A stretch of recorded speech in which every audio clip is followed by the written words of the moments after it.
Putin's on an ego trip, there were some really cool discoveries in Antarctica, and more drama over in the US. Let's catch up. So, over with Putin, he isn't just stealing land in Ukraine, he wants the US to officially admit that Russia owns it.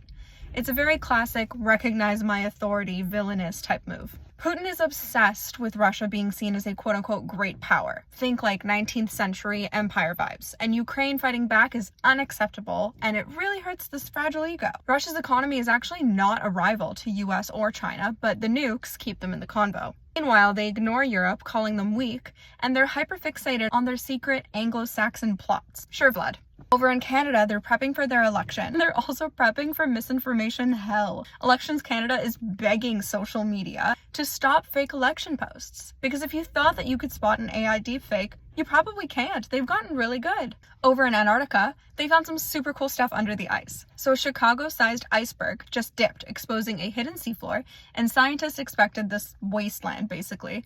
But it was packed with life. They found crabs, sponges, and maybe even a bunch of new species. They have no clue how this happened because there was no sunlight for centuries. So what were they even eating? Ocean currents?